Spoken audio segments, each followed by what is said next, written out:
राजस्थान के इतिहास के पन्नों में अनेक प्रेम कथाओं का वर्णन मिलता है, लेकिन आज मैं आपको महेंद्र और मूमल की वो सच्ची कहानी सुनाने जा रहा हूँ जिसको सुनकर कई दिनों तक इस कहानी को आप भूल नहीं पाओगे। ये कहानी राजस्थान ही नहीं पूरे भारत में वर्णित प्रेम कहानियों में से सबसे अधिक प्रसिद्ध कहानी है। तो आप इस वीडियो में आखिर तक इस सच्ची कहानी में मेरे साथ बने रहिएगा और ये वो सच्ची कहानी है जो आपके शरीर में सिरहन पैदा कर सकती है। नमस्कार दोस्तों, मैं हनुमानगढ़ राजस्थान से राज सोनी और आप देख रहे हैं देखो राजस्थान। आप चैनल को अभी सब्सक्राइब करने के साथ कमेंट बॉक्स में अपनी गांव या शहर का नाम जरूर लिखते जाइएगा और इस सच्ची घटना को पूरा जरूर देखिएगा। इस कहानी की शुरुआत होती है राजस्थान के पश्चिमी क्षेत्र में बसे अमरकोट से, जो वर्तमान में पाकिस्तान में स्थित है। उस वक्त इस अमरकोट का शासक था राजकुमार महेंद्र, जो बड़ा ही पराक्रमी राजा होने के साथ दिखने में ऊंची लंबी कदकाठी का बड़ा ही सुंदर राजकुमार था, जिसके चेहरे पर सुंदरता का एक अलग ही तेज था। और इसी सुंदरता ने शायद इस कहानी को जन्म दिया,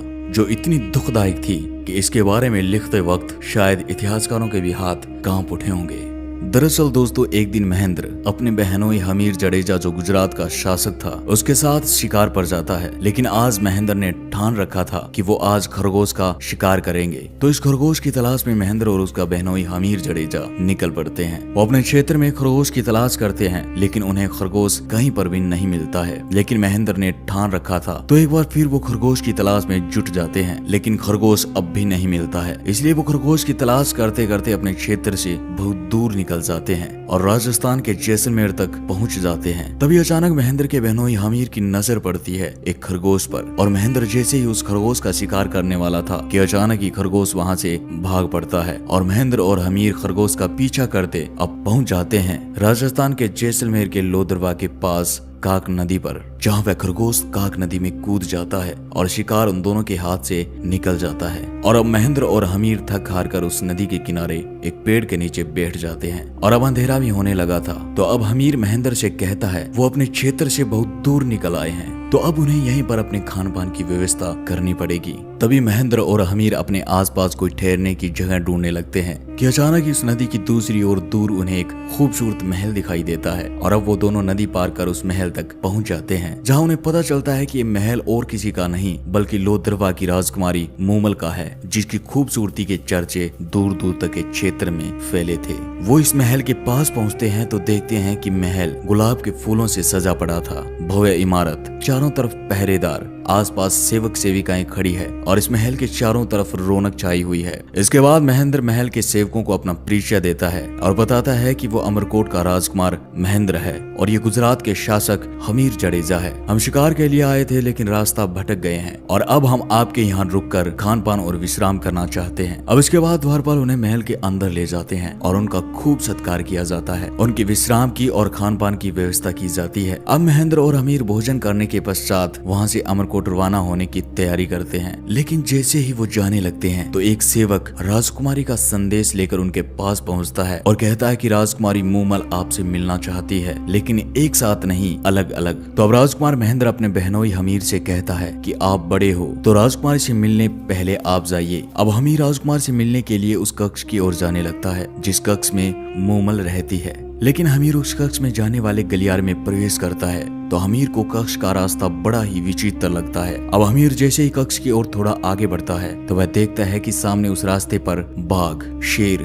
और मगरमच्छ जैसे अनेक खतरनाक जानवर थे। और ये देखते ही हमीर तुरंत ही वापस मुड़ जाता है और आकर महेंद्र को बताता है कि ये कैसी विचित्र महिला है जिसने अपने पहरेदार के रूप में खतरनाक जानवरों को रख रखा है। यह सुनते ही तुरंत महेंद्र कहता है कि मैं जाऊंगा उस राजकुमारी से मिलने जिसने अपनी सुरक्षा के लिए इन खतरनाक जानवरों को रखा हुआ है। और इतना कहकर महेंद्र हाथ में तलवार लिए राजकुमारी मूमल के कक्ष की ओर जाने लगता है। और वह जैसे ही कक्ष के पास पहुंचा तो सामने एक शेर को देखता है और अपनी तलवार से उस शेर की गर्दन धड़ से अलग कर देता है। और गर्दन अलग होते ही महेंद्र को पता चलता है कि ये सब असली नहीं बल्कि मोम के हैं, लेकिन देखने पर असली प्रतीत होते हैं। अब इसके बाद महेंद्र राजकुमारी मूमल के कक्ष तक पहुंच जाता है और वह जैसे ही कक्ष में प्रवेश करता है तो सामने का मंजर देखकर महेंद्र की नजरें ठहर जाती है। वह सामने देखता है कि एक सुंदर कन्या जिसकी आंखें हिरनी जैसी, जिसके बाल एड़ियों तक लंबे, जिसका चेहरा शरद रात्रि के पूर्णिमा के चांद जैसा, वह कन्या महेंद्र की प्रतीक्षा में उसके सामने खड़ी थी। और ये कन्या कोई साधारण कन्या नहीं, बल्कि लोदरवा की राजकुमारी मूमल थी, जिसकी सुंदरता का बखान दूर दूर तक के क्षेत्र में फैला हुआ था। लेकिन इस कहानी में इसके साथ जो होता है वो सुनकर आपके शरीर के रोंगटे खड़े होने के साथ साथ आपकी रूह भी कांप जाएगी। इसके बाद उस कक्ष में खड़े महेंद्र की नजरें मूमल से हट ही नहीं रही थी। वह उसे देखकर अभिभूत हो जाता है। मूमल इतनी आकर्षित थी कि महेंद्र मूमल पर कायल हो जाता है, और इधर मूमल भी इस ऊंचे कदकाठी के सुंदर नवयुवक को देखकर उससे आकर्षित हो जाती है, और पहली ही मुलाकात में दोनों को आपस में प्रेम हो जाता है। अब इसके बाद मूमल और महेंद्र बातें करने लगते हैं, और मूमल और महेंद्र बातों में इतना खो जाते हैं कि उन्हें पता ही नहीं चलता कि कब रात बीत गई। और अब अगली सुबह जब महेंद्र राजकुमारी मूमल से अमरकोट जाने की इजाजत मांगता है तो मूमल महेंद्र को रोकती है, और मूमल ने महेंद्र के सामने अपने विवाह का प्रस्ताव रख देती है। और इतना सुनते ही महेंद्र कहता है कि वह इस प्रस्ताव को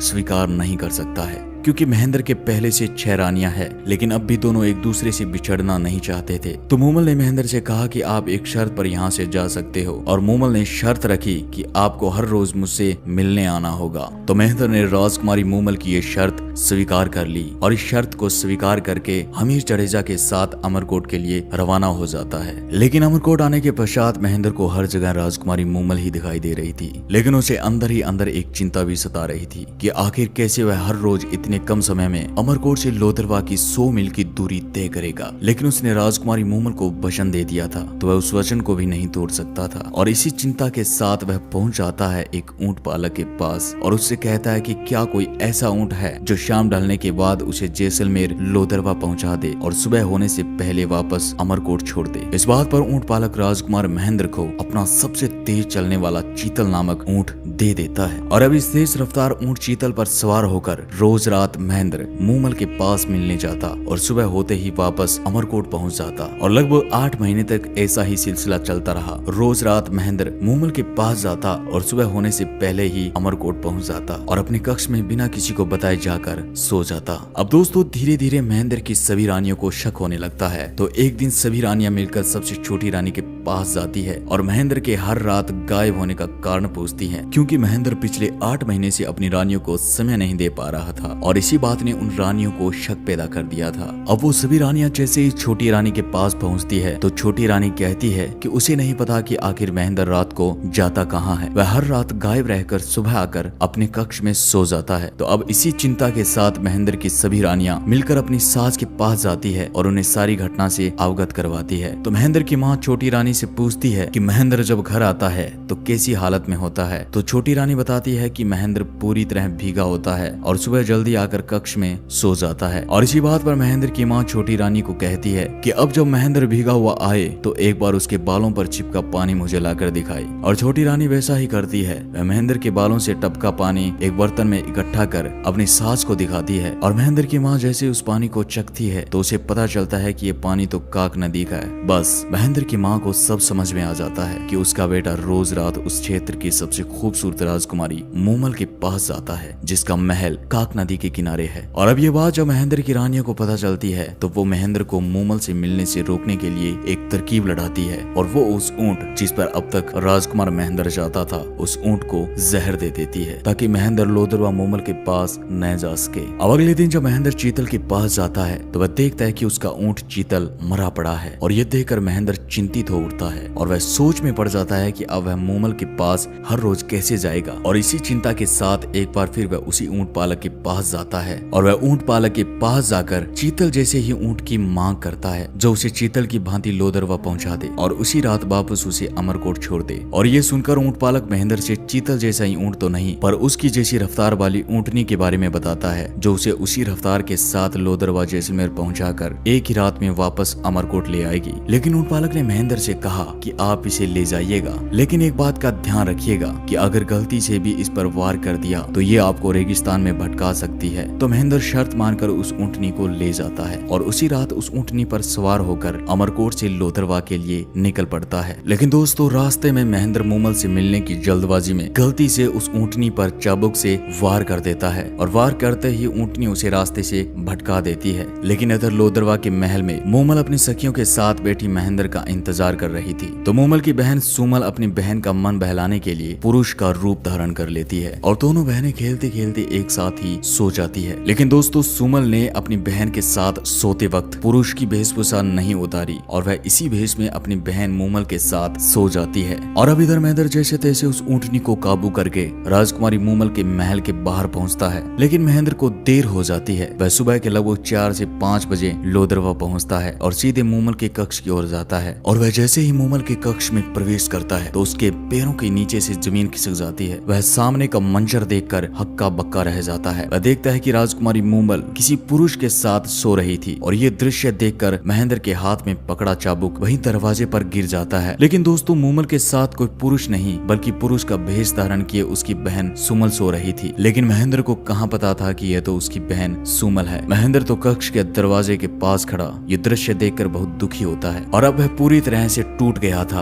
और तुरंत ही वह मूमल से बिना मुलाकात किए अमरकोट की ओर रवाना हो जाता है। अब सुबह जब मूमल उठती है तो वह अपने कक्ष के बाहर महेंद्र का चाबुक देखती है और अचानक चौंकती है कि रात को महेंद्र आया तो था लेकिन बिना मिले वापस कैसे चला गया। तो मूमल को लगा रात शायद महेंद्र सुमल को कोई गैर पुरुष समझ बैठा था जिस वजह से शायद वह नाराज होकर उससे मिले बगैर चला गया। और अब इधर अमरकोट पहुंचने के बाद महेंद्र के मन में मूमल के प्रति हीन भावना पैदा हो गई। वह अब जितना मूमल से प्रेम करता था उतनी ही नफरत करने लगा था और धीरे धीरे उसकी नफरत इतनी बढ़ गई कि महेंद्र ने अब ठान लिया कि वह अब कभी मूमल से नहीं मिलेगा। लेकिन दोस्तों आगे जो इनके साथ होता है वो बड़ा ही भयानक था, बड़ा ही दुखदायक था। अब इधर मूमल महेंद्र के इंतजार में महल के दरवाजे पर अपनी नजरें बिछाए महेंद्र का इंतजार करती। लेकिन महेंद्र उस दिन के बाद कभी भी लोदरवा नहीं पहुंचा और अपनी रानियों के साथ अमरकोट में समय व्यतीत करने लगा। अब धीरे धीरे समय बीतता है लेकिन अब भी मूमल लोदरवा में महेंद्र का इंतजार कर रही थी और मूमल की इसी चिंता के चलते उसकी खूबसूरती निढाल होती गई। अब बीच में कई बार मूमल ने राजकुमार महेंद्र को खत भेजे लेकिन ये खत कभी महेंद्र तक पहुंच ही नहीं पाए। ये खत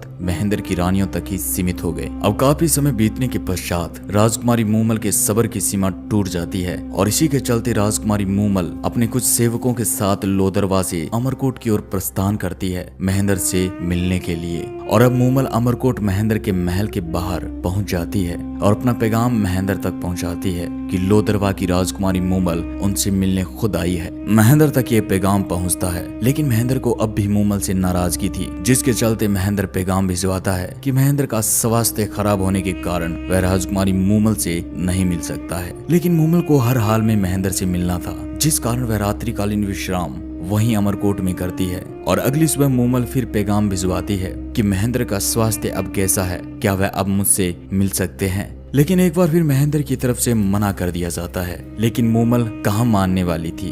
अब मूमल वहीं पर डेरा जमाई बैठ जाती है और हर रोज महेंद्र तक मिलने का पैगाम भिजवाती है। अब महेंद्र के भी कई बार मूमल से मिलने की इच्छा हुई लेकिन उसके सामने उस रात का वो दृश्य घूम उठता है जो उसकी मिलने की इच्छा को खत्म कर देता है। अब इसके बाद मूमल को लगा कि मेरे हर पैगाम का जवाब ना में आ रहा है। तो अब मूमल अपनी बात व्यक्त करने के लिए गाने वाले संदेश वाहकों का सहारा लेती है और ये संदेश वाहक निढाल होती जा रही मूमल का संदेश लेकर महेंद्र तक पहुंचते हैं और उस संदेश का गाना गाकर उस रात की सच्ची घटना का बखान करते हैं। अब उनका बखान सुनकर महेंद्र मन ही मन सोचता है कि मूमल मेरी इतनी प्रतीक्षा कर रही है तो हो सकता है मूमल सच्ची हो। और इसी के चलते महेंद्र की भी अब मूमल से मिलने की इच्छा होती है। लेकिन महेंद्र उससे मिलने से पहले अपने विचलित मन से मूमल की आखिरी परीक्षा लेना चाहता है। अब महेंद्र अपने एक दरबारी को बुलाता है और मूमल तक एक पैगाम भिजवाता है। महेंद्र दरबारी से कहता है कि तुम राजकुमारी मूमल को जाकर बोलो कि रात को महेंद्र को काले नाग ने डस लिया है जिसके चलते महेंद्र की मृत्यु हो गई है। और अब अगली ही सुबह महेंद्र का दरबारी भागकर उस स्थान पर पहुंचता है जहां पर मूमल डेरा लगाए बैठी थी और दरबारी मूमल से रोते हुए कहता है कि बड़ी ही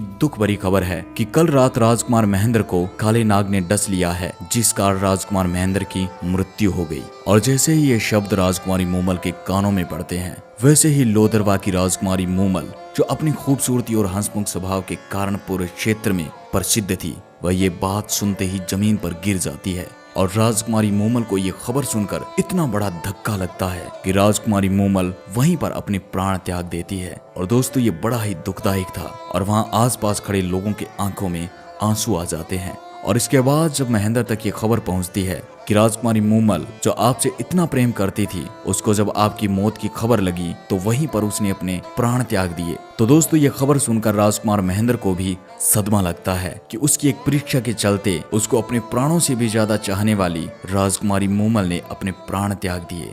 तो ये सोच कर राजकुमार महेंद्र भी मूमल के लिए पागल हो जाता है और पागल होने के कारण कुछ ही समय में राजकुमार महेंद्र भी मूमल की याद में अपने प्राण त्याग देता है। तो दोस्तों ये थी राजस्थान की वो सच्ची प्रेम कथा जिसको वर्णन करते वक्त शायद इतिहासकारों की भी आंखें नम हो गई होगी। और दोस्तों आज महेंद्र और मूमल की ये दुख भरी प्रेम कहानी जैसलमेर के लोदरवा के पास बने मूमल महल की दीवारें बयां करती है। तो दोस्तों मिलता हूँ एक नई कहानी के साथ, तब तक के लिए अपना ख्याल रखिएगा और अपने चैनल को अभी सब्सक्राइब करने के साथ कमेंट बॉक्स में अपने गांव या शहर का नाम लिखकर अपने विचार जरूर लिखिएगा। धन्यवाद।